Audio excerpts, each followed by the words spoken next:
Hi hello welcome to shaman 143 channel. இன்றைக்கி நம்ம சேனலில் பனானா கேக் தான் செய்ய போகிறோம். வாங்க எப்படி செய்யுதுன்னு பார்க்கலாம். 2 பனானா, 1/2 லெமன், 3/4 கப் சர்க்கரை, 1 கப் கோதுமை மாவு, சோடா உப்பு. நான் இப்போது திருட்டு பனானா கேக் தான் செய்ய போகிறேன். எங்கள் அம்மா கீழே போயிட்டு மேலே வரதுக்குள்ளே எப்படியாச்சும் நான் செஞ்சு முடிச்சிடணும், இல்லைனா கேஸில் காலி பண்ணிவிடுவேன்னு வந்து திட்டுவாங்க. வாங்க கடகடன்னு செஞ்சு முடிச்சிடலாம். இப்போ ஒரு மிக்ஸி ஜாரில் சர்க்கரை, ஏலக்காய், பனானாலாம் போட்டு நல்லா அரைச்சி எடுத்துக்கலாம். இது கூட ஃப்ளேவருக்கு ஒரு துண்டு பட்டை சேர்த்து நல்லா அரைச்சிக்குங்க. சூப்பராக இருக்கும். இந்த மாதிரி நல்லா அரைச்சி எடுத்துக்கோங்க. ஆஹா, இப்போவே எனக்கு பனானா கேக் ஸ்மெல் வந்துச்சு. இப்போ ஒரு பவுலில் 1 கப் கோதுமை மாவு கொட்டி, 1/2 ஸ்பூன் பேக்கிங் சோடா போட்டு நல்லா மிக்ஸ் பண்ணி விட்டுக்கோங்க.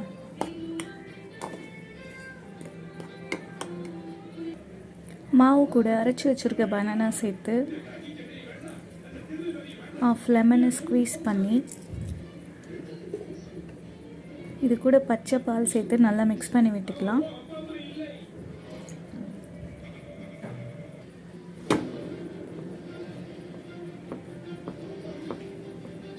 நல்லா லம்ஸ் இல்லாமல் கலக்கி வச்சுக்கோங்க.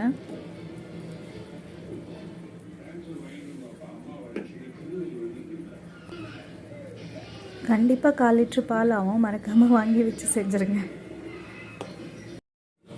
சாரிங்க, எண்ணெயை சொல்ல மறந்துட்டேன்.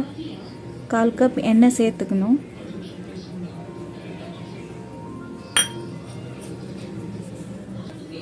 ஸ்மெல் இல்லாத எண்ணெயாக சேர்த்துக்குங்க. இந்த கன்சிஸ்டன்சியில் லம்ஸ் இல்லாமல் நல்லா கலக்கி வச்சுக்கோங்க.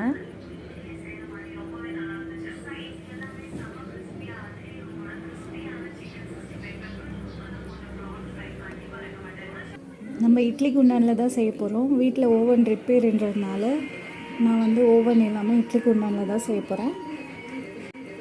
ஃபஸ்ட்டு இட்லி குண்டானை ப்ரீ ஹீட் பண்ணி வச்சுக்கலாம் ஒரு 5 மினிட்ஸ். கிளாஸ் கேக் தான் செய்ய போகிறேன், அதனால் நான் ஆயில் போட்டு நல்லா அப்ளை பண்ணி வச்சுருக்கேன். இப்போ நம்ம மாவு போட்டு டஸ்டிங் பண்ணி கேக் மாவு ஊற்றிடலாம்.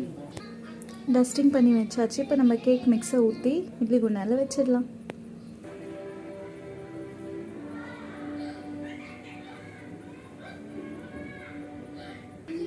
இந்த மாதிரி ஊற்றி வச்சுக்கோங்க. ப்ரீ ஹீட் பண்ண இட்லி குண்டானில் வச்சு மூடிட்டு 15 மினிட்ஸ் விட்டு பார்க்கலாம் எப்படி வந்திருக்குன்னு.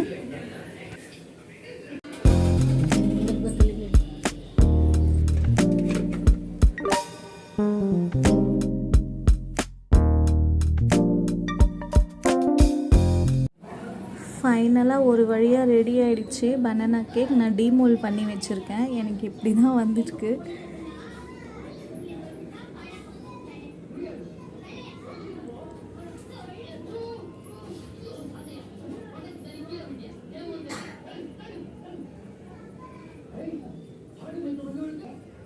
இந்த வீடியோ பிடிச்சிருந்தா லைக் பண்ணுங்கள், ஷேர் பண்ணுங்கள், கமெண்ட் பண்ணுங்கள். அண்ட் மறக்காமல் நம்ம சேனலை சப்ஸ்கிரைப் பண்ணுங்கள்.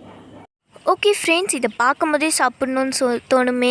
அதே மாதிரி யாருக்கெல்லாம் ப்ளெயின் கேக் சாப்பிட்ணுன்னு தோணுச்சோ அவங்க கூட இதை செய்யலாம். நல்லா சாஃப்டாக ஸ்பாஞ்ச் மாதிரி இருக்கும்.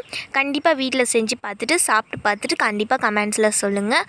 அதே மாதிரி குட்டீஸ்க்கு செஞ்சு கொடுங்க, அவங்களும் ரொம்ப ரொம்ப விரும்பி சாப்பிடுவாங்க. இந்த வீடியோ உங்களுக்கு பிடிச்சிருந்தா லைக் பண்ணுங்கள், ஷேர் பண்ணுங்கள், கமெண்ட் பண்ணுங்கள், சப்ஸ்கிரைப் பண்ணுங்கள். பக்கத்தில் இருக்கிற பெல் ஐக்கான் டச் பண்ணுங்கள். அப்போ தான் நாங்கள் போடுற வீடியோ நோட்டிஃபிகேஷன் உங்களுக்கு சேரும். Thank you, by.